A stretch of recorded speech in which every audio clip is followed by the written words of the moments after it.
Welcome to October's edition of the SE Community Conversation Series, where we will be dealing today with matters of crisis, stabilization, and safety.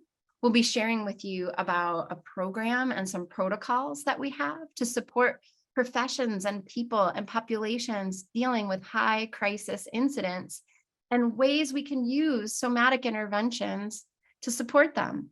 We'll look a little bit at what crisis has been for the guests, and we'll just start to get related about what a world that's experienced, honestly, 2 years of this global crisis of a pandemic, and now the very many climate crises and other man-made crises that are occurring, just what comes up for us in our conversation.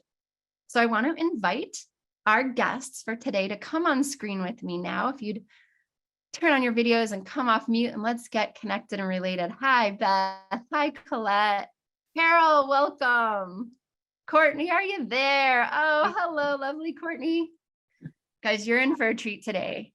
This group, oh my gosh, they have such amazing, phenomenal backgrounds that you can benefit from. Don't let today end in an hour and a half without getting everything you can from this group. They want to participate with you and be connected to you. And always at the end, we start to get a ton of questions right before we close. Don't wait to the end. Hi, guys. Nice to be with you. Great to see you. To be here. Yeah, cool.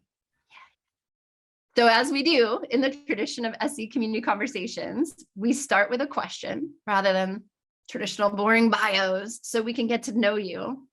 And I will just say, I'll say the question and then I'll jump in with you guys to also respond, since I'm going to be on with us today and will make more sense to some of us as to why in a little bit. But here is my question for us all. So actually, I'm going to call it up and actually get it. What I would love to hear from all of us is each of you operate in such totally different fields, different professions, some very obviously high crisis, some not. But something in each of you has attracted you from the world that you're in and compelled you to continue working in the field of crisis somehow or another. What is it for you personally that attracts you to that kind of work? I mean, that people want to run away from explosions. I mean, you guys run towards them in the many different varieties of them. Who wants to go first? I'll go first. Only because I can see my box. I don't know if I'm up in the upper right hand corner, but I see my box there, so I'll go first. So the work that I do is, for about the past 20 years, I've worked in what can be called the peace building, conflict resolution field, the dialogue field, bringing together groups that may be at odds. And usually that's involved working overseas and some domestically where there's been violence, either political violence or civil war. And so I primarily worked in war zones, either active or post. And I think I think about what it is that really draws me to that. And I think we can think of many different ways in our background or our history that makes us feel comfortable working in the spaces. And I think given my background and my history, living in experiences that were changeable, that there was violence in that community in which I was living, it didn't scare me, so to speak. So I felt comfortable working in zones like this, working with police, military, communities, human rights, social justice activists, working with different groups to try to find a way that we can come together as humans, that we can find our common humanity. And despite all these things that have happened to us, the violence around us, which I think oftentimes becomes a manifestation of what I would say our dysregulation as individuals or society, how can we regulate our relationships ourselves? And how can we bring that together to have more harmony and peace building instead of being at each other? How can we come together? So I think that's what draws me, is this belief that we can do that as humans, even though sometimes it gets dark and dim and feeling like it can't. But seeing when it happens, and seeing the power that that can happen just keeps me focused on wanting to do this work. Well, I don't want to mirror Colette, but I have been thinking about this a lot because, you know, a lot of people that work on crisis find themselves pretty burned out a lot of the time, or some of the time. And I was that way for many, many years until I actually discovered SE and some ways to help myself, and by helping myself to help others. But I think I was drawn initially to crisis. I started working with amputees from World War II, thanks to my father, who started a camp for those who had lost limbs during World War II. And it just, like, from that day onward, I felt so comfortable working with them, helping with them, listening to them. And then, you know, I vowed to myself, I think a lot of people have over and over, this is never going to happen again. You know, if I can do anything to help, this is never going to happen again. And that's what gave me juice. I mean, throughout all the years, 35 plus of dealing with crisis, that's what gives me juice. It's that we're helping people. And believe it or not, and I think it is true, when you're helping people, you're actually helping yourself. It's something that we can explore later and that we're going to use in this curriculum, but this idea of resonance and mirroring and all these cool concepts that hopefully you can learn as well. You know, we help others, we help ourselves. And so working and helping people mend in crisis, through crisis, after crisis, is profoundly rewarding. So that's my stick. I'm sticking with it. Well, my stick is different and the same. I've been teaching on university level for over 30 years at Webster University, which is both a liberal arts university in the Midwest, but also has a broad international outreach. And that sounds like a certain constant and a certain predictability, but just like any other microcosm of the world, it becomes almost a boilerplate for what's going on in the big world. And over these years, I've really seen a shift from students who are in the classroom and ready and able to learn to students who enter the classroom, and this is undergraduate and graduate, almost in a shutdown state, almost in a, yeah, you can give me the info and maybe I could take in a little bit more, but I'm mostly overwhelmed. And so I've started to recognize that there's a global crisis that's quiet, in addition to the catastrophic crises that are around us. And that is, we're next to each other all the time, but we can't necessarily communicate if we are not feeling safe. And so I've really begun to develop my approach to every classroom, whether I'm teaching my original subject matter, which is art, or whether I'm directing the expressive arts therapy program that we have there, to recognize that nothing can be communicated between us. And I can certainly not deliver any content if everyone there isn't feeling safe. And a classroom, a home, a state might look safe, but it's not if the person doesn't perceive it as such. So how can I still reach out and make a place that's okay when everyone's been kind of closer, shut in and shut down because of the pandemic, because of the wealth of visibly catastrophic situations in the world?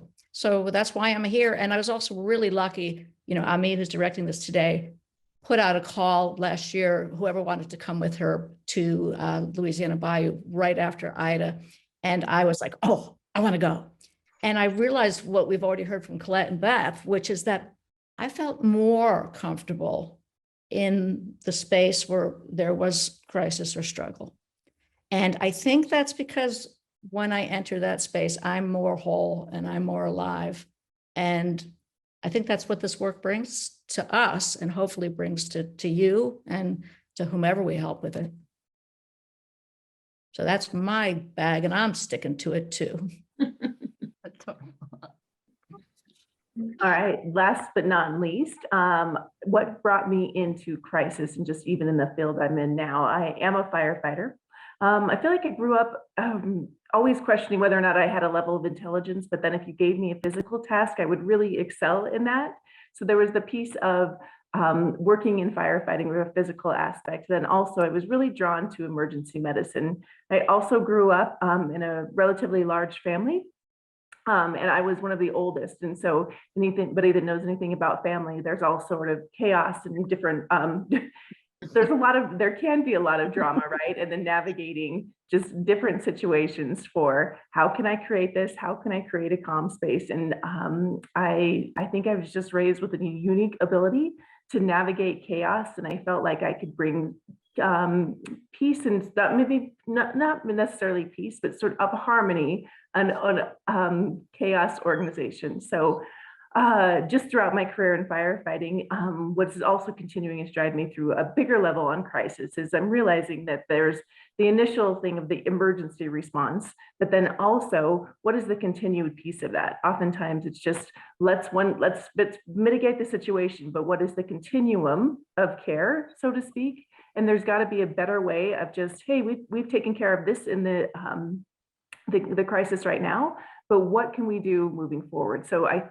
think that I just feel, as I've seen from lived experience daily of what happens in crisis, that I'd really like to see more. And I guess, again, back to the continuum of care of how can we present an offering to people that would give them some resolution or healing as the crisis unfolds.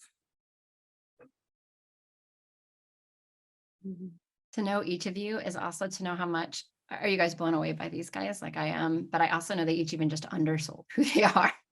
Like really, Courtney's been developing these mind-boggling like reaches into her community to really strengthen their peer support networks throughout the whole region she's in, just stepping boldly, into a first responder community and saying, let's talk about mental health, which is not a conversation that, Colette's like, yeah, I've been working with police and responders overseas. And we all know if you're not already in some of the inclusive culture of an emergency responder culture, it's very hard to bring mental health resources, but also even when you're in them, it's tricky. So there's so much complexity. So I'll play off of that for my brief bio with y'all.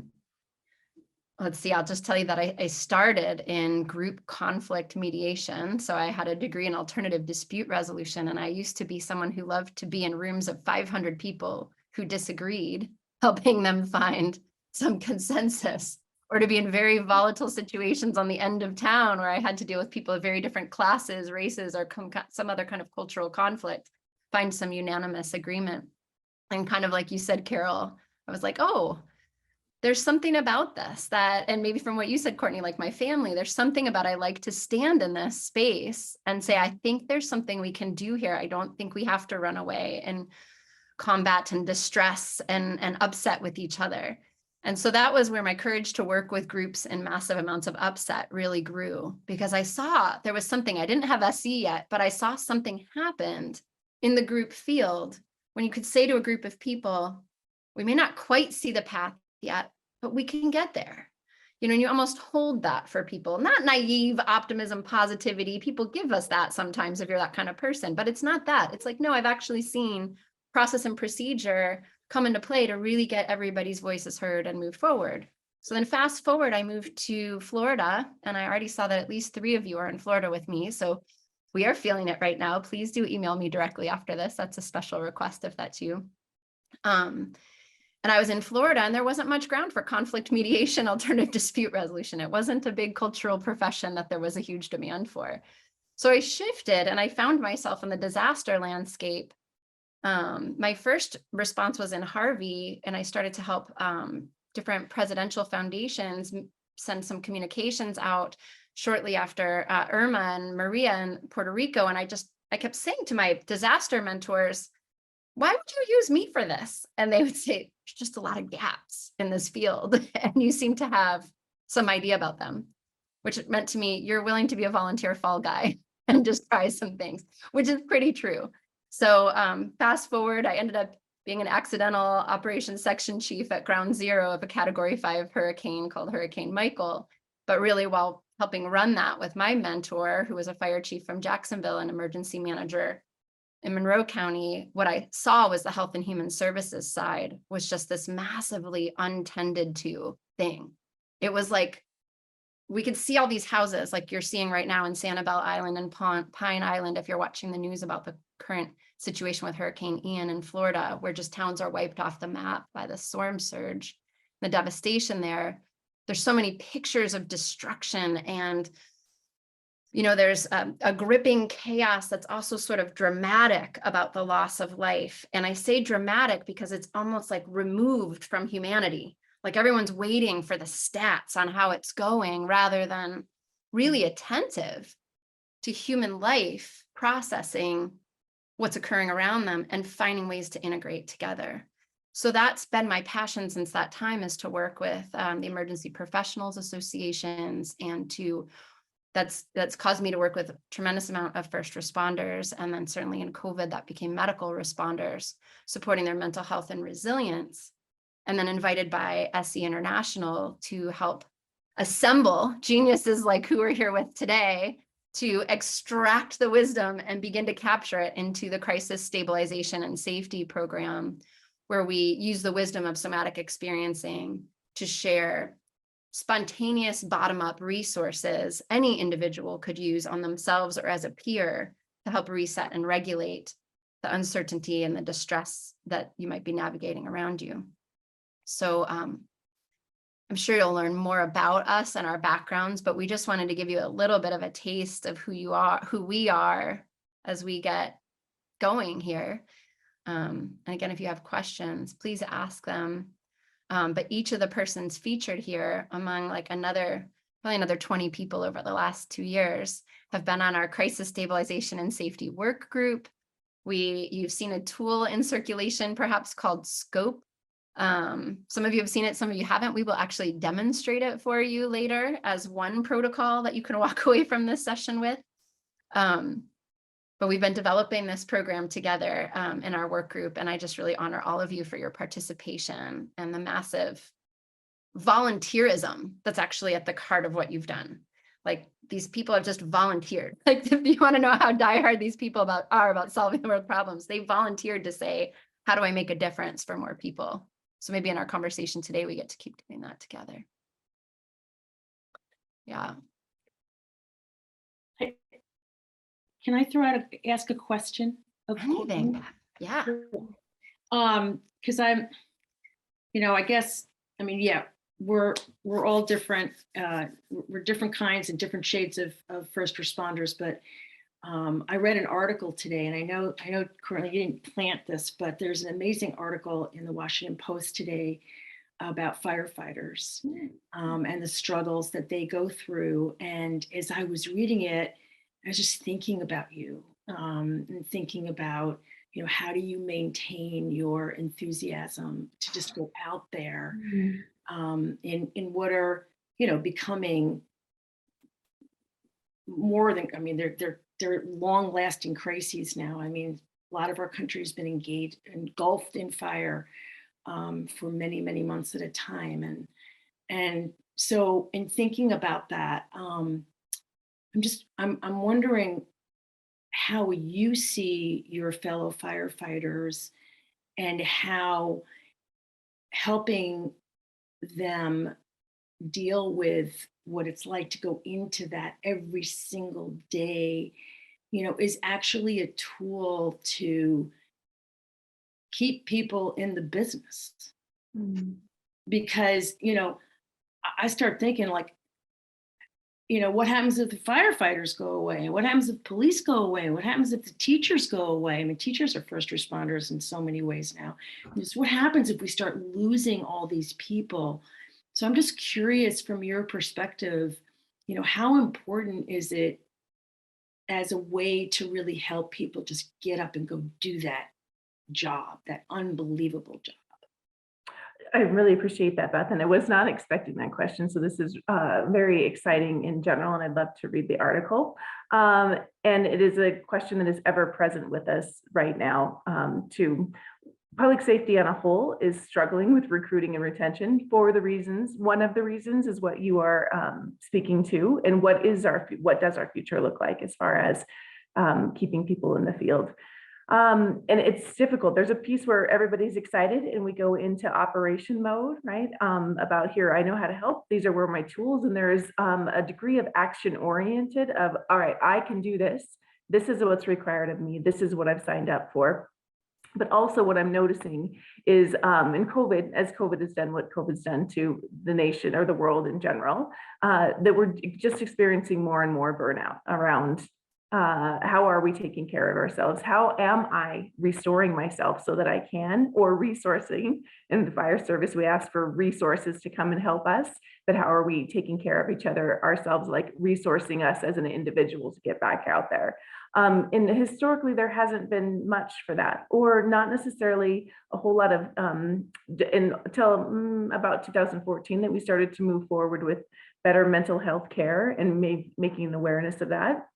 What I think I'm excited most about CSS is that would give a tool for us. I just taught a resiliency class last night to a new fire academy, and going through, here's a potential, you know, when I keep bringing them through post-traumatic stress, post-traumatic or traumatic injury, we go through all of those things. And what they always want to know is, well, I want to prevent this. How can I prevent this? And before we talked about, let's develop resiliency skills. But last night I did, and I'm really not just saying this, it's kind of interesting how time plays itself out, was able to give this group the scope cards and going through about, hey, when you come back from a call, or if you're not feeling resourced, here's a tool for you to utilize. So again, I'm just really excited. I'm not too sure, Beth, that I'm answering your question to the full extent, because there isn't necessarily one thing that's like, yeah, how do you get them back out there? I don't know. And this is truly what agencies across the United States are struggling with. It used to be highly coveted to be in the fire service, which it still is, but we're just finding that there's a fair amount of attrition right now, and we do not necessarily have the personnel to do it. And so if we are going to take care of our people and continue this so that we do have resources available to the rest of the world, we have to do something more broad than it is. And you know, Beth, with your question, and Courtney, your answer and the depth and breadth of it and how critically important it is, what kept coming to my mind in the different fields that are so critical, is how are we supporting those who support others? And if we aren't able to do that in some way, then it doesn't only have an impact on the individuals, which is critical, and their ability to sustain and do the job. It has an effect on their families, their relationships, the organizations in which they work, and in the societies in which they live. And I think about in the field of peace building and conflict resolution, you talk about burnout. And I see a lot of this. And in the field, all of this, as Beth had mentioned, you're working, much of it is centered on the technical, like you're talking about the operational, the headspace, walking around like little heads of how do we solve this in the brain, and talk about it and write about it, and not realizing, as Ami said, we have human beings right in front of us, and we're human beings. So maybe if we slow it down, and I remember, Carol, you said something when we were talking before we got on publicly about the need to have a space where we are fully present and resource before we can absorb information. And that was just so powerful when you said it, because I think about what we're putting out in our fields to do more and more and more, and to act and do and do. Where are we with the being? And where are we with, as simple as it is, I had a friend who was Canadian Special Forces, who was looking at all of us peace builders and said, you know what? You all need to do what we talk about doing. And that is, you need to go slow to go fast. You're going fast over the cliff. You need to go slow, and less is more. And I know we hear all of that, but I think it's those features. And the last thing I'll say is that also there's the inner circles. I think about, like in our field, when we define crisis, of course, we think of the big things like the events, the bombs going off, the violence in the streets with political violence. We can look at what happened on January 6th. here in the United States with the attack on the Capitol, that violent act. We can say those are the crises.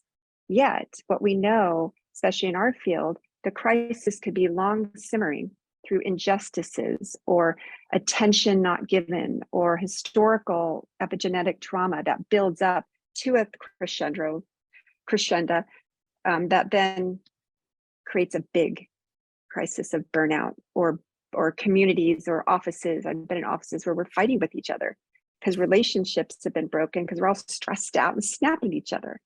So it just has so many layers of individual and collective breakdown without this kind of support that we talk about in CSS, this basic, simple tools that are like, wow, is it that? I don't want to say it's simple, but it is. Like, had I known this 10, 20 years ago, I could have like stemmed off all sorts of burnout, you know? Once you know it, it's simple, but it's like we have the secret sauce. Like you know what I mean? I feel like it's not fair. You know, we're like, oh, I know how to make it. Carol, what do you got? Well, you know, I'm so struck by what you just said, Colette. And I think about just even the term that we're human beings. We don't act like human beings. We act like human doings. All we do is do. And we get to the place to do the next thing, to do the next thing, to do it faster and quicker. But if we just took that pause, you know, to be with each other and do that before we do stuff, I think it would make a world of difference. And I also, you know, I don't think there's a community conversation that doesn't go by when the ACEs study isn't brought up. The Adverse Childhood Experience Survey that's been going on for years. We need to begin to assume that everyone who comes into our presence, they may not be burnt out yet, but they're under slow burn. They have already had chronic oppression, racism, social class, or specific personal or cultural or catastrophic traumas, that we are not coming to anyone today and they're a clean slate ready to get to work. And especially now after the crisis, we don't, you know, the crisis of the pandemic, we don't even know quite what it means to be in the same space with each other anymore, let alone to look up. And we are of an age where we have built enough resilience through different kinds of things to know that, okay, we'll come out, we'll come up, we know how to regroup. But if you think of the audience that may or may not be here today, that's, you know, 30 and under, they may not have any chance to have proven that I can get up again yet. So I think we have to start with the fact that we are human beings and we have that physiological capacity to thrive and to live, but we're also human beings who on the whole are not very healthy and have things under the level of showing up each day. And that's where this work comes in, both for the real crisis moments that we stay beyond the first physical response and we do that stealth mental health, but also how we bring it every day, I think, to whomever we're working with. Your firefighters, when you show up for them, Courtney, you know, before you've ever finished your training, they've already got a whole history of what they've reckoned with, right? Oh, did we just lose Courtney? I think we did. Well, hopefully she'll pop back. Well, I'd love to engage with what you just shared, Carol, because it's like, well, what you guys are all saying, like, I'm just hearing it. So I just really want to tease out the resource from, like, you guys are naming the crises, the crisis of burnouts, it's interesting just to even note in this space, like this group that is profoundly resourced. I know you guys personally to be profoundly resourced. We still get together. And you notice when we start to talk about crises or upset, hi, Courtney, welcome back. We missed you. Sorry. Always that doesn't happen and then it does. So go ahead. And then it does. Yes. Here we go. Way to deal with it. There's something like when we start talking about what's wrong, and this might come from my Italian American heritage. It's like, oh yeah, you know what else is wrong? You know, and it's like, oh, open up that black hole because I want to dive in with it. Yeah. But when we study and like this particular group, and I hope what we're starting to embody even in our time together with you now and share is that when we're actually more regulated and we choose, like this word resource has been thrown out, we choose to relate from a place of resourced and regulated, it starts to change the world around us. Like if I right now was like, oh my God, you guys, I need to tell you like what's going on in Florida. Because I've been, you know, I was called out by the Charlotte, you know, by my local police department. We deployed on a mission with Charlotte County Sheriff. We were on the edge of ground zero. We saw the worst things. You you know, you can tell I'm faking it. So you're probably not feeling much as I'm saying that. I mean, that was real story, but I'm not bringing it with the actual intensity because I've deliberately chosen to take the intensity and the urgency and let it rest and stand in the space of trusting that there's processes unfolding, there's relationships growing. Hey, amidst all those hard things you see on the news from afar, because whenever a crisis happens, one place you see the news, here's the thing that's not shown in those pictures. You know, you may have heard search and rescue teams come from different states and different regions. But when they get together, they do their work during the day or maybe their night shift. But there's moments where, like when I was in Fort Myers yesterday, it's like a couple of Miami police officers are there serving a couple of other police officers from Seaside. They're laughing like, hey, man, it's great to get to serve with you in this new space. There's nothing casual about it. There's nothing being set aside about the urgency of the situation. But in that moment, even unconsciously, it seems like emergency responders, and Court, maybe you can weigh on this. Emergency responders know that friendship in the field, you know, even like the little bit of jokes and humor. I mean, it feels yucky. Sometimes you're like, oh gosh, nobody better catch me on the kind of jokes I'm making right now. But they create bonding, and it's not just trauma bonding. It's an actual moment. And, you know, Beth, Colette, International, where it's like when you can laugh together and be together, that's sort of the sustenance against burnout. So how do you create a context where there's more space to laugh together and be together? How do you, that's tricky to do when you're in the middle of a response, but really it is sort of like the fuel to keep going. And we could go into the neuroscience of it. I nerd out on this, so I'll say this and just shut up. But it's like, there's a nerve in your neck called the polyvagal system. And when you don't even realize it, but it's why little babies need to see another face. Like why when masks were on, it might've been hard to be with the world, not seeing who people are. There's an engagement that we need that actually starts to tell us we're okay. And so there's a neurobiology beyond getting together, being together, co-regulating together, laughing together. That's really significant to settling the nervous system so it doesn't stay so jacked up and you get burnout, right? Like, isn't that what burnout is? It's like overfiring nervous system that never gets to turn off. And the thing about that too is that you're talking about us working in the herd, several police hanging out together, not separating because it's a bad moment, but being held in the bad moments so that they can also have that very ventral, vagal, playful rapport in the good moments. And, I wonder, I don't know if this is the right moment for or not, but, when I started doing this training with all of you, as soon as you introduced that scope tool, I was like, I got to use this. I can use it every day. I mean, it's like, I don't carry Band-Aids, I carry scope cards now, And I had an instance in one of my classrooms where I was showing a film that was fairly intense. I had given the warning that this might be intense. And I have a policy in my room that if something upsets you or activates you, I'd rather you not leave the room, or if you do, pre-designate who will go with you. And one person became very, very activated. And she said, I think I need to leave the room. I said, wait. We turned off the projector. We flashed up the scope card. And I said, could everybody do this? And the entire room worked with this person. And we went through the steps that I know we're going to show them sometime today. And that group bonded in a whole different way than if that one struggling person had left the room, gotten themselves back together, wiped off the tears and come back. Because then they had been together in those tough moments, and then they started having those real sharing moments. So maybe we could demonstrate. We'll do it at the top of the hour where we'll share more about the program directly. Excellent For idea. now, let's just keep chatting about good. What resources you guys like. I'm curious what resources you, Beth. Yeah. Well, I mean, people. So you guys just said it, just like when I think back on 35, 40 years of my career, it's not like the individual crises I remember, it's the people I remember that I work with, that lifted me up when I was down, and I hope I helped them when they were down, or just have an open conversation about like, what the hell did we just go through? It's all about the people. But for me, what I noticed, and maybe because I was so burnt out myself and starting to realize that in myself, I started to see it in everyone else. I started seeing that people were just becoming progressively more shut down, And When you were burnout, you said you had like more vision to see others burn out. Like that's what yeah. you're Wow. Yeah. And, I go into a room of, people every morning going in and looking at Syria, what's going on, everybody reporting out about what's going on.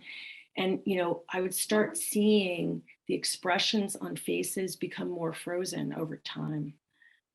People, not having eye contact with each other, or, kind of just running away after the meeting instead of engaging in, our kind of sick humor.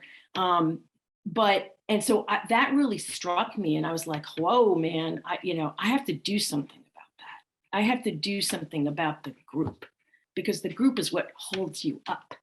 And so that's when I just, I vowed to myself that I wasn't going to, if I never saw another crisis again, I was just going to try to help my colleagues who were dealing with crisis.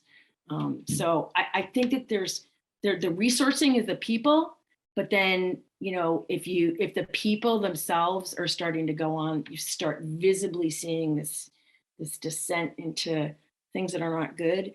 Then for me, the resource was, I have to learn how to help them. I have to learn the resources to help them. And by doing that, I'm going to help myself too. So that's kind of my trajectory. That's like my path. I really think that's what happened. And, I might be sitting in a bed, sucking my thumb right now if I hadn't really said, whoa, this has got to stop. I've got to figure this out. So thanks to some people, Colette and others in this room. Yeah. And Beth, picking up on that, I think absolutely people. I think it often depends, perhaps, at least for me, where we are at that moment. And so for me, it started actually with making friends with my nervous system. It almost makes me think of that song, "Hello, Nervous System, My Old Friend." Like, Is that beautiful? Yeah. I think that was a Simon and Garfunkel song for you guys, but there's no copyright violation at all. Yeah, no. Yeah, it wasn't that. I'll do it in a different tune. "Hello, Nervous System, My Old Friend." I'll do it in a completely different tune. I wasn't worried about it, Colette. It didn't get yeah, but I'm a lawyer, so now my brain went, oh no, Oh shoot. Fortunately, you're not a singer and you didn't hit any of the notes, so you didn't Perfect. copyright. Exactly. I'm a terrible singer, not a musician to a father. It was not genetic. So so it was making friends and understanding and feeling my nervous system, and even knowing I had a body. And so for me, it was coming back from a combination of people, like Beth said, married with that. So it was coming back from war zones, coming back, with all the dysregulation, and having an SCP friend who was like an oasis, because it was a person, a human being. It was the touch. And it was an education to understand about what the heck is going on in this system that led me to that, and the neuroscience of it, and the aha moment of, oh my goodness, it's their human wiring. And then people like Beth, like you said, people who understand it, the peer support, all of you, where you feel comfortable and connected and understood, and you can grow and learn together. I think those were the key, the relational and the educational piece. Really appreciate too that you said that, Colette, around I think in the first responder population, it's like, well, I used to be excited about this. How come I'm not excited about this? And it becomes more of a judgmental thing. Like, what's wrong with me that I no longer feel this way? Like, where am I? Where is my energy gone and been depleted in that, and not necessarily knowing how to resource ourselves. Yeah, absolutely. And feeling like there's, like, you did something wrong, or it's broken, or what is it, and not knowing how to tap that, or what led to it. Yeah, exactly. And even that subtext of thought is sometimes for me an indication that I'm not in my body, because I'm so in that thought. I don't have a romantic love song relationship to my nervous system, but we rap, we kind of hang together a little bit. And this idea that I stop to notice, am I sitting? Am I here? Throughout the course of the day is because I've become an SCP, and I don't attend to every thought as the truth and ignore my body or just use it as the vehicle to get from place to place. I've started to recognize that none of the thoughts are of any use if they're not coming out of a body that's grounded, because it's just blather. So stopping and going, oh yeah, I'm sitting. There's Yeah, Kara, gravity. can we do that? Like even just the 5 of us together with everyone else in the space, like that's just up, right? I mean, isn't it, am I here? Yeah. Just am I here? Like that's simple. That's a really simple resource. Am I here? When I notice that. And I love There's thinking about like my relationship to gravity and that being the whole earth. I just like to think that, oh, if I'm noticing gravity, then the earth is holding me. Gravity. Okay, participants, please notice gravity with us. Beth, Courtney, Colette, you guys notice gravity? Yeah. What happens? For me, What there's do you like just a deep pull. I'm like, oh, wow, I really am sitting in this chair and it is supporting all of me. That's what I notice about gravity. And that support, yeah, it's like, oh, I'm actually being held. Yeah, exactly. And I felt the gravity because when we talk and I start to feel my system activating and engagement and getting excited, I almost feel like my body's lifting up off the like levitating. Whoop. And that gravity, the word gravity brought me, and I could feel the pull, like Courtney said. Yeah.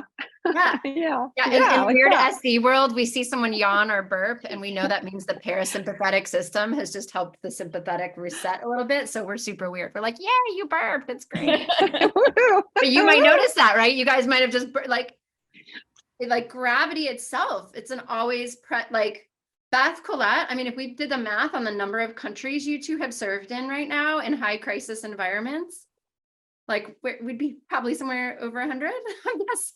Like, but have you been in a country that doesn't have gravity yet? Yeah. Commonality. Gravity is always there. Well, also, I mean, for me, what's coming up is that I never really understood gravity until I realized that my default response is to flee. I used to go for a run. I used to like come home, and then I had to go out and put my hands in the earth or go for a run or do something energetic.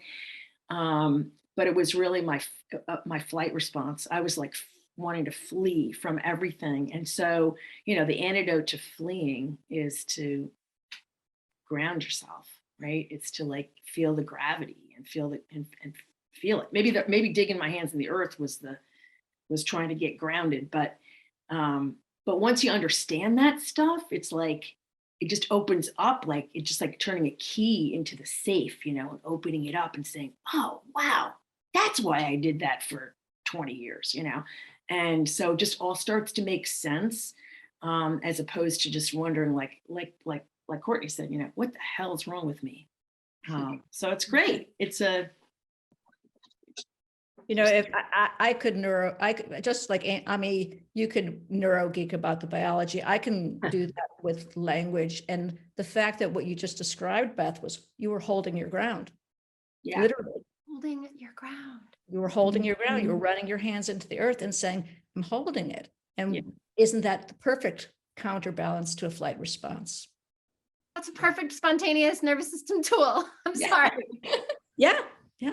It is though. Hold your ground. Just hold your ground. It's crazy. It's all there. Yeah, it is. Which is why we're all so jazzed about trying to bring resources to the community that can't help other people if they're all messed up. So yeah. And I love the peer support nature of it, because in a lot of the work I do, part of what drives conflict, part of what is making it difficult to break the cycles is there can often be this feature of power over, hierarchy of value, of human value, and not having stand your ground agency. And like my body, it knows what it needs to do. It has that power. So I love the peer review because it's not some sort of all wise, knowing, all perfect healer paradigm coming to help the person who has broken, that is just not the dynamic that gets followed in CSS. And I love that coming together is human nervous systems and peer support. So there's a lot of power around that in many ways, especially when there's been crises that come from power over. Mm-hmm. Which I really love you even talking about peer support, and just like Ami had spoken about how there's officers from multiple jurisdictions, right? And how we connect with that piece, and a peer is much safer for us to do that in that experience of you like me have been here, or you like me are experiencing what I'm experiencing, can be so relational and way more accepting than, maybe not way more accepting. It's a beautiful tool to not necessarily, or to not have the other piece of this is an authority over me telling me what I should do. So love the relationality of it. And that's inherent in that concept of co-regulating. Mm-hmm. Co-regulating means that I need to regulate to invite your nervous system in, not that I have to fix you. Right. Oh, yeah. So you guys, it feels like kind of perfect timing because you're already talking about the program, and Carrie, I'd bring you online. You're just asking a question that we're just about to do. Joanne, thanks for yours, and thanks for your programs that you're creating. I think in the time left, we should actually talk about the program directly. So you guys, like, what are the goal of this? Let me just say, the goal of this session is not to be a commercial for crisis stabilization and safety, but we do have this amazing program that's a really phenomenal resource around all this. And what you've actually already been getting, and you may not even know, is little hits and little snippets of it. Now, some of you may not have even been noticing that you've been getting some resources. We've been kind of trying to be intentional about dumping them in this conversation. In fact, did you notice how excited we all were to be sharing all the things we were sharing? But then we pointed out, like, hey, look, we can go down crisis holes really easy. That was one tool. Like, so we just really extract, name it and claim it. They say at Southern Baptist churches, name it so you can claim it. So we're naming it. Like, we're naming, like, hey, notice that it's easy to go down that crisis hole. Even just a little bit of psychosocial education about that is a huge tool, because once you see it, you can't not see it. And then if you see it, you start to get different choice around it. We've also already been talking, this may be available on YouTube, so watch it afterwards and be like, oh, now I can take out, that was a tool. This is already full of tools. Like when we just did this gravity thing, did you notice all of our excitement? We've been here sharing. All of us sat here, we were a bit more quiet and slow to respond. We weren't awkward. We weren't struggling to know what to say. You can tell when you're in a screen and you're like, oh, they don't know what to say now. We actually just, once we got gravity together, something even in this space of the five of us on a weird Zoom screen started to settle. So that's something, you can use with people around you. Be like, can we just, before we start this meeting, just hang out with gravity for 5 minutes? It doesn't have to sound like touchy woo woo, big therapy world, let's all get in yoga postures, because we know, especially in emergency responder professions, are like, that may not be welcome. It might be, but hey, it may not be. But you can just get in touch with something simple, and it starts to shift the space. So you can hear things now that you're learning a little bit already, being with us, little ways to shift the space. We've been doing it with you, and your body is learning, even if you didn't pick it up that way. So I want to tell you about our program that we're so excited. We've been working on it for 2 years. We have delivered it in multiple pilot forms in Indigenous populations, with firefighters and police in Idaho and Florida and California.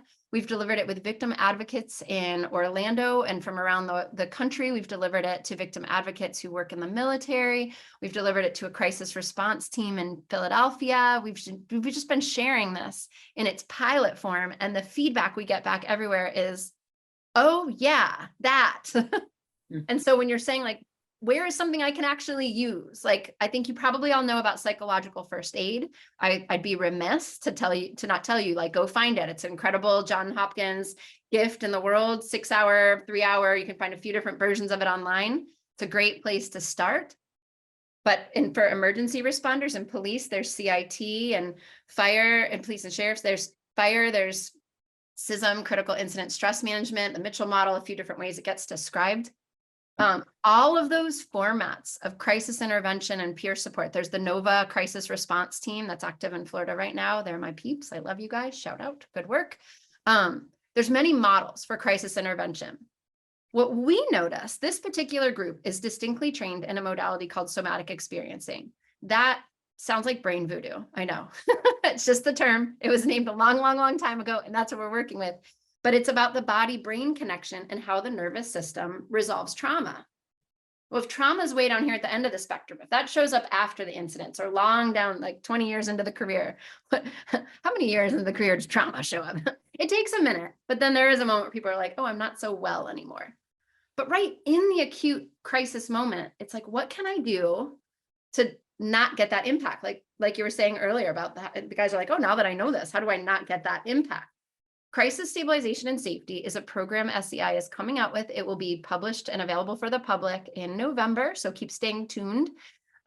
We will drop a link in the chat so you can get on the interest form. So we will let you know the day it launches, like how you can get it. It's offered in 3 formats. There's a short, medium, and long program. Like if you need some quick tools, we'll give them to you. We'll give you one of them today anyway. If you need a full day of like, I need a whole like first aid essentials training on some of this stuff. But then it's also a 3 or 4 day full peer support program, which is actually all of our little darling. Like we think that's the best and you should do it because you will get changed from the inside out, from the bottom up on how to reset your nervous system. So you get a little bit more when you're with someone else. How do I get a reset over there? Because you may have found out when you try to tell someone, calm down, please.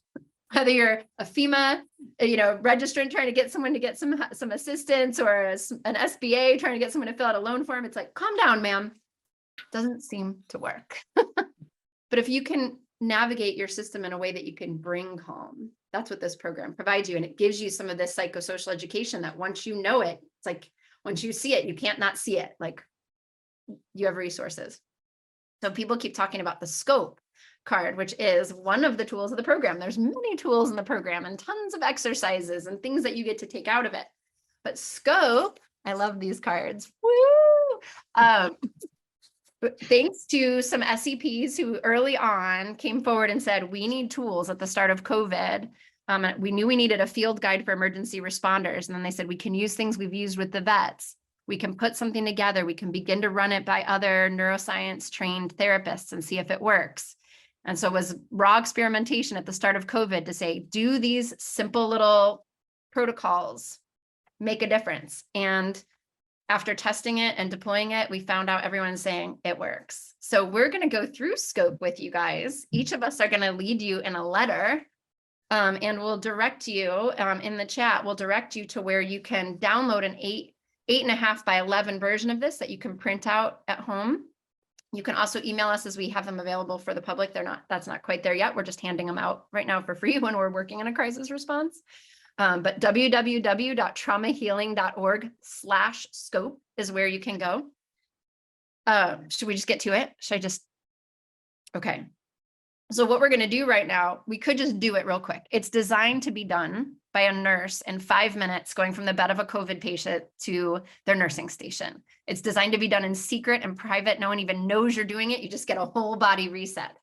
But we're going to do it a little slower because we're each going to explain how it works with the body, why this particular thing actually makes a difference. So you get a deeper education about it too. Does that sound good? And this is just because I'd bring a couple of you on screen, but a lot of you are asking sort of the similar questions. What's a tool? What can I do? And so this is it. This is one. Okay. So the first, SCOPE, does it show up backwards on the screen? Is that like weird? No, you guys see it right? Okay, good. Perfectly. Okay. That's right. Cool. So the first is S for slow down. So I'd invite all of our guests as well as our participants. And oh my gosh, do you guys want to come on screen and have like a group of people do this with us? Participants, raise your hands if you're willing to come on screen and like hang out while we do some of these letters and do it with us. It's way cooler than YMCA.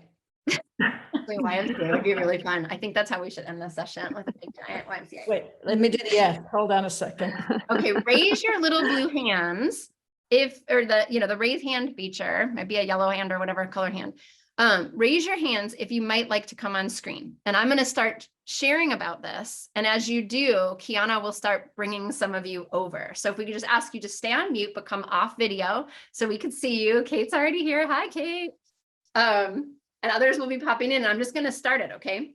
So, so scope, the first S in scope. Okay. Weird. I'm standing up.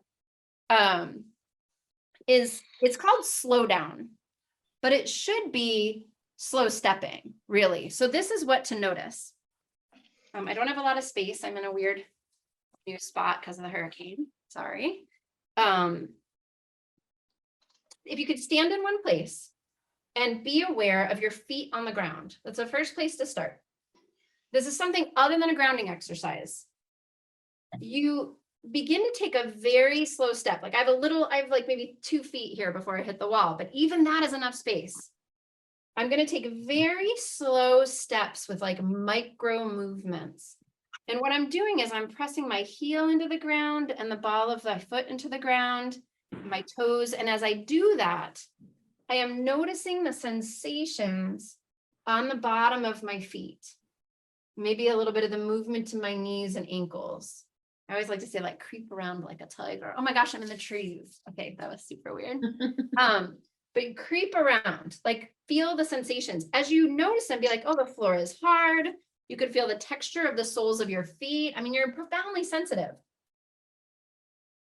Here's why this one works neurobiologically, to give you something of a reset.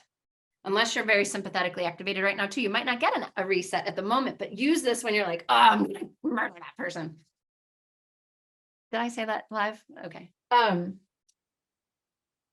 You have a nerve. Remember the game telephone when you were a kid? Like, what's the breakdown in telephone? Too many points of failure, right? This one works because the longest nerve in your body, your sciatica, goes from the base of your heel. Trying to get it on screen, that's not going to happen. High flexibility. The base of your heel, there is a nerve that runs all the way up to the bottom of your spine, the base of your iliac crest. And it goes right into your spine, into your central nervous system, and right into all of these pipes and cables in your neck up to the neck top computer. And they get processed in the cognitive part of your brain. So the very top and forefront of your brain, when you're like, oh, the floor is hard or soft, or my shoes are too tight. When you're observing a sensation from all the way down there, it's almost like a garbage disposal flush. And then what happens is the whole nervous system gets a little bit clear, and you might notice a breath. I am talking fast to share it, I know that. Or something gurgle in your stomach as something settles. That's the beginning of scope. And that's the neurobiological reason why it starts to make a difference. It's a little bit of like a garbage disposal flush from the top of your head to the bottom of your feet as you move slowly. Who's got C for us? Got C. Cal C. Perfect. So we can stay from standing, or you can sit, whatever you're more comfortable. And I suggest you just find yourself. So C stands for contain.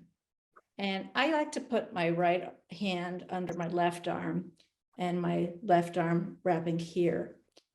And I feel as if I've got my heart, I've got my rib cage, I've got my flesh, and now I've got 2 more arms.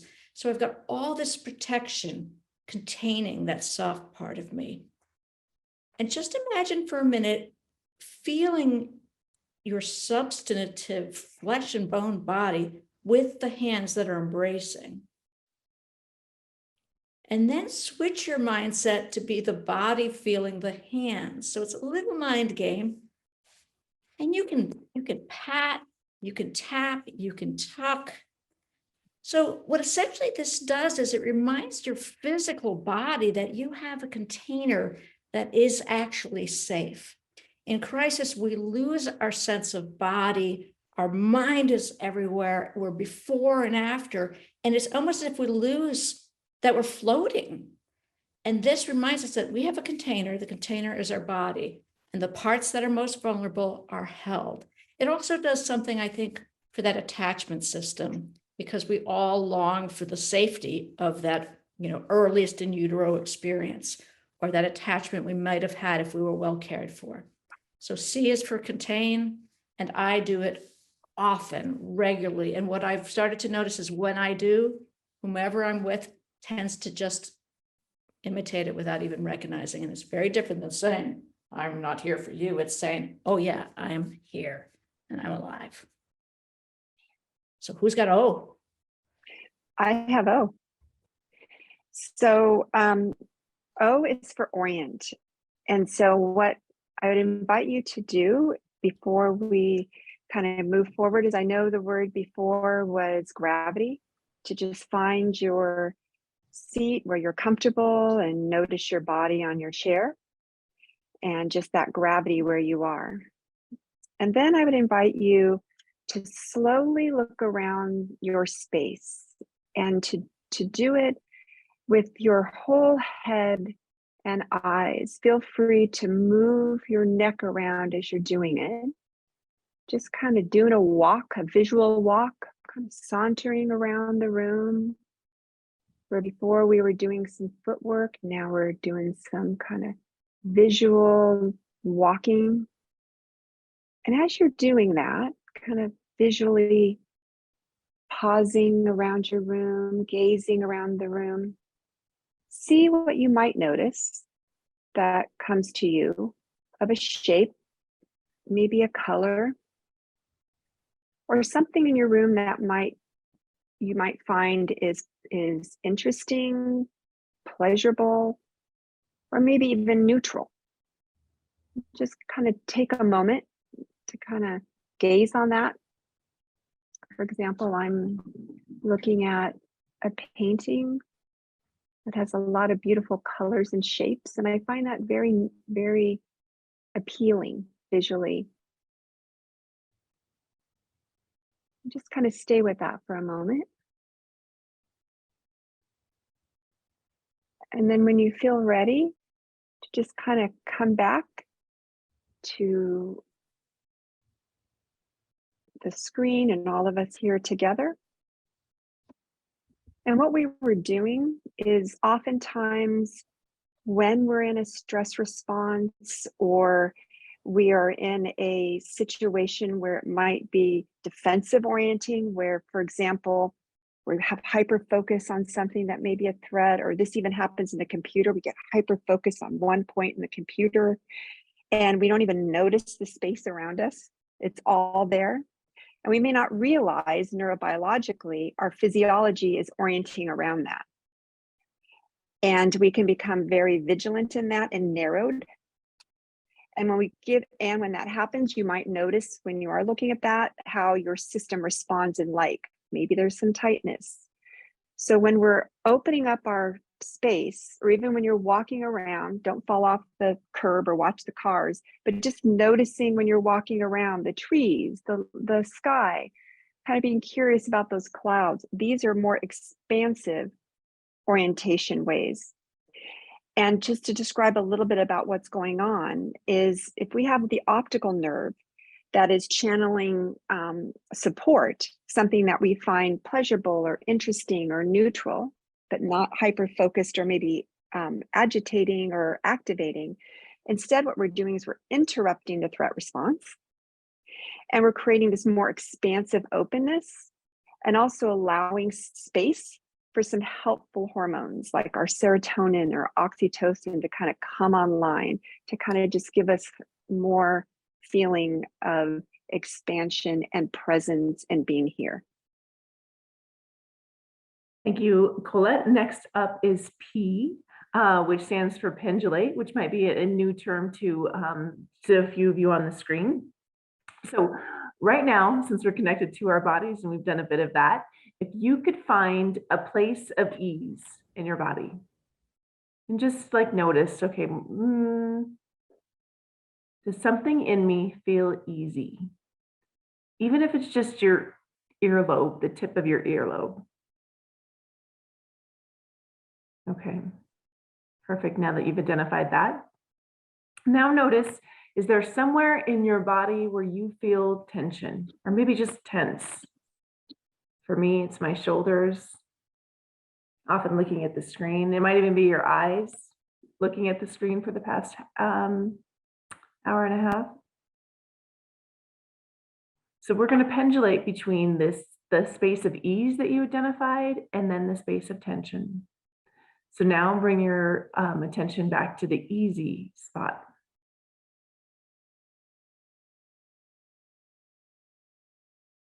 And then back to the tension. And see if anything has changed. Let's do it one more time. Back to the ease. And into tension. And we'll finish up with just back to the sense of ease.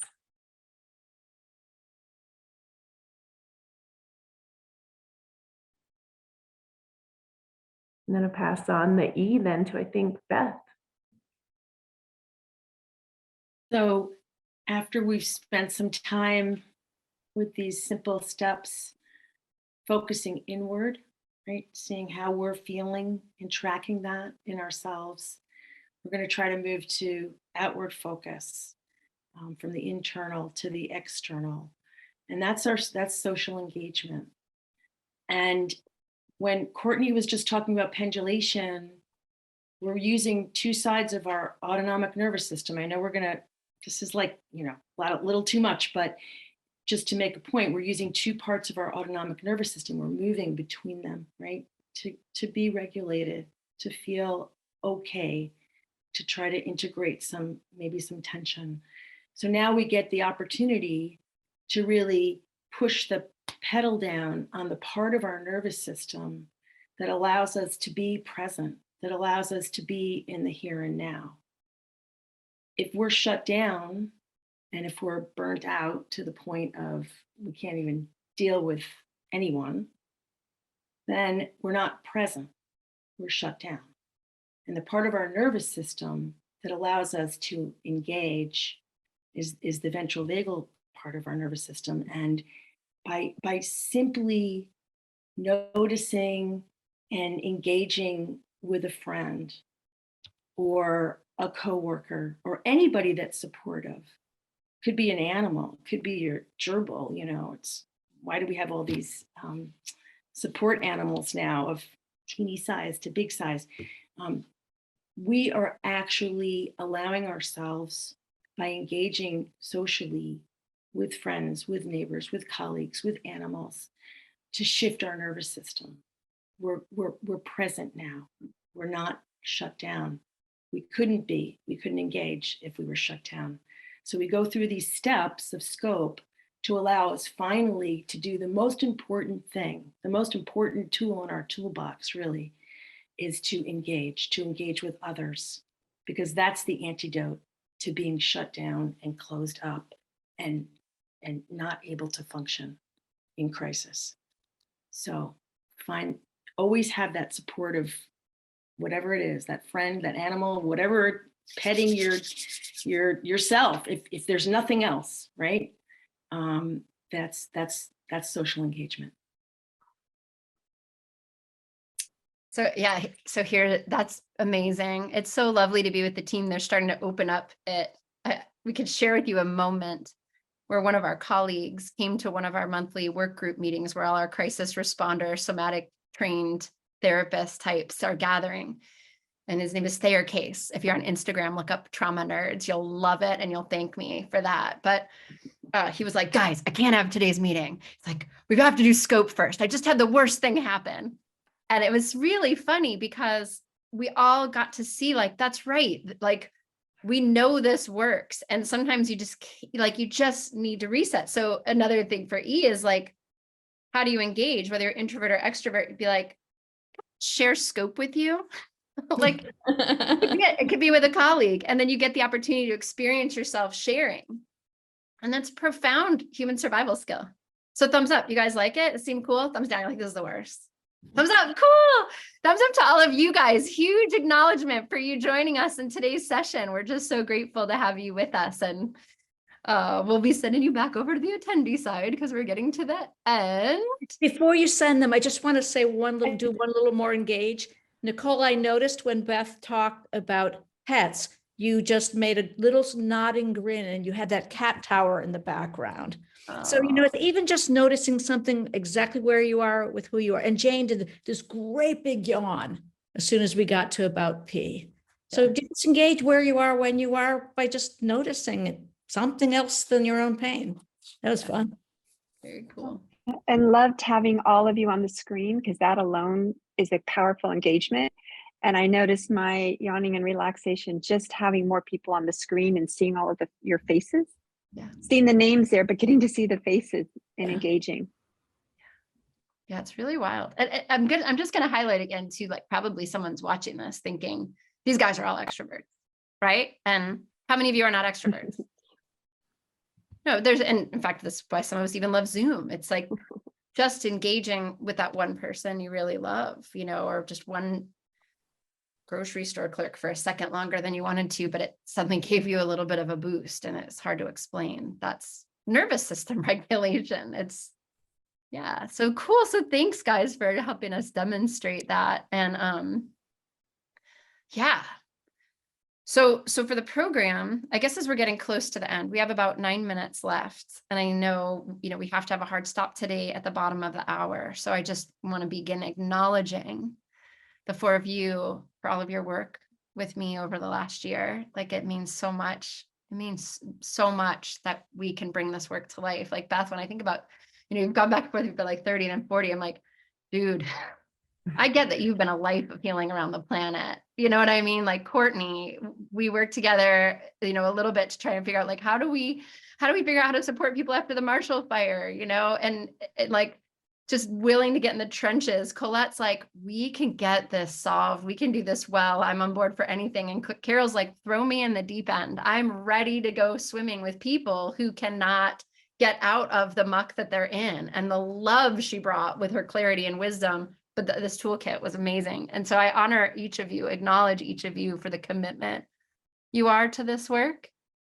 And thank you. And huge acknowledgement to all of our work group who are not with us. We'll probably be doing this a few more times to just keep seeing what resources come up. And I really invite you guys as participants who's been listening, like really everything that was here was a subtle little resource. Try it on. There's like listening that's like learning, like, oh, I'm waiting for them to say something to learn. But in this space, because you're dealing with responders who are profoundly regulated and awake to these concepts, it's actually been happening in this space. See if you can't notice that. Let yourself enjoy it. And Diane is here too, one of our Yes. Oh, absolutely. Diane's one of our work groups. She's on here. We're going to feature her in another time. She's a FEMA search and rescue dog handler. I mean, our teams are amazing. So guys, what do you have to say about your populations when we think about that we've created this? So it's designed to be a complementary program to things that already exist for arrays of different professions. When we first said that, everyone was like, well, don't teachers need something different than crisis workers, different than fire, different than police? But I remember us making this together and last year being like, actually, it's kind of the same program in a slightly different language, right? It's just like, it doesn't matter what your profession is, you all have a nervous system. Yeah. Like, it doesn't matter your politics, you still have a brain, even if it seems like you don't, like you do. Like everybody's got it. So what would you say specifically to someone in your profession for closure on today, to like how you want them to get support or get resourced? And I'm not asking you to like promote the program, just really like what's a resource you think is distinct to your profession that might, and I'm surprising you with this, so sorry as your nervous system just went up. What's something you have to share? Well, I just think that you don't have to suck it up. You know, you really, really, really don't. I mean, I think by and large in our profession, we just go, like we've just discussed. I mean, it's pretty common, right? In first responder, you just go and you just go and you just go. And oh my God, Afghanistan was terrible. Oh no, I'm going to go to, you know, South Sudan now. Oh, South Sudan was terrible. I'm going to go to Libya. You know, it's just on and on and on and on because, you know, we know there's no limit, no end to the crises, but we don't have to just suck it up. We can, if we're prepared and we understand how we're built, and we don't have to just use this little part of our brain to think and think and think and think, which doesn't lead us to health. If we really understand that, then we can really help ourselves to stay in the game. Because I submit to you that it's really hard to stay in the game and be effective, really, and really be effective. I mean, you can be non-effective, be a robot, but to be effective in the program, I think, don't just suck it up. Learn how to help yourself, because then you can be effective to help others. So that's my takeaway.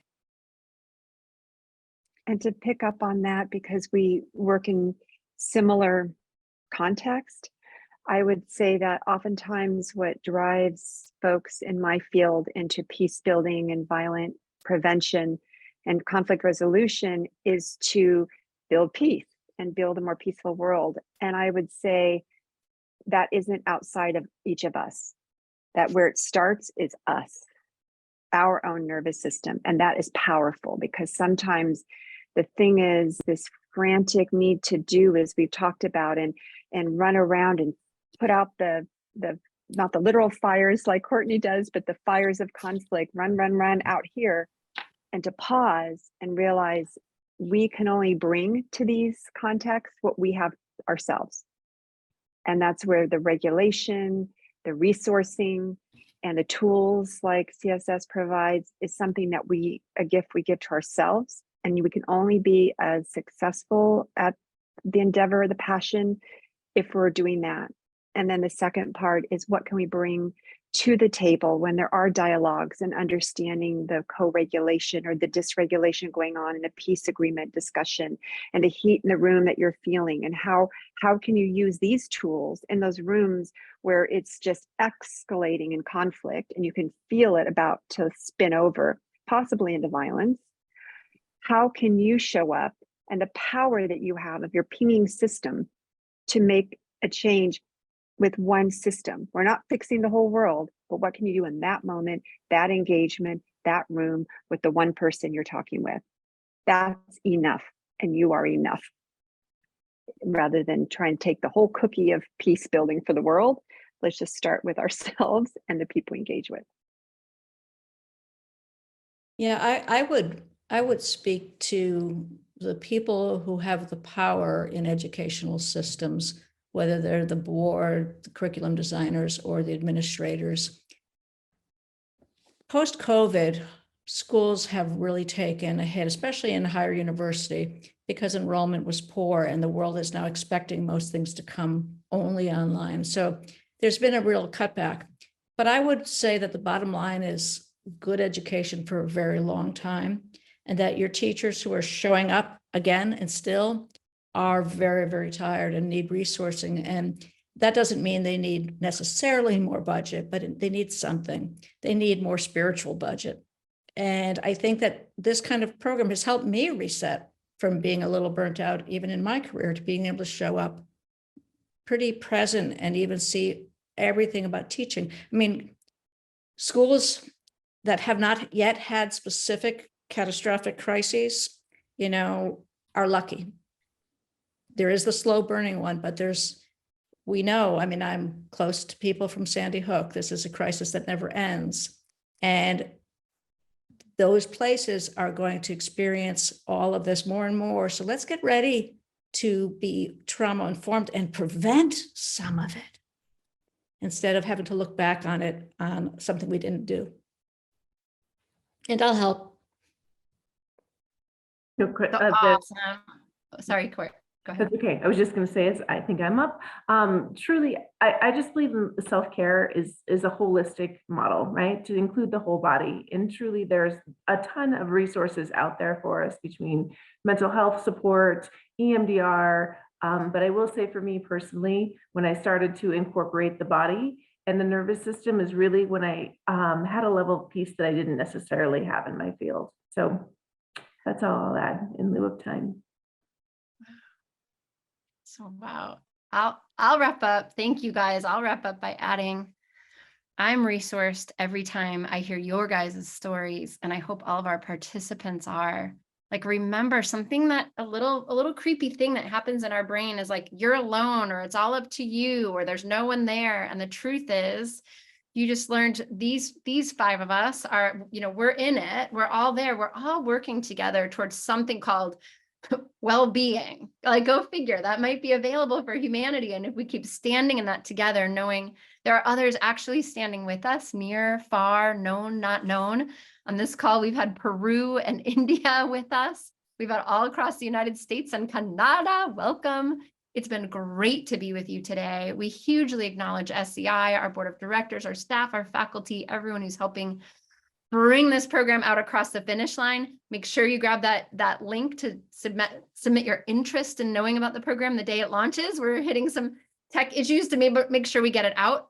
If you're in a nonprofit community where you could benefit from it, sharing some responders who might need some help and currently in a crisis, we do resourcing sessions as a complimentary offering. There's a few different ways we can help. So please stay in touch with us at publichealth@traumahealing.org.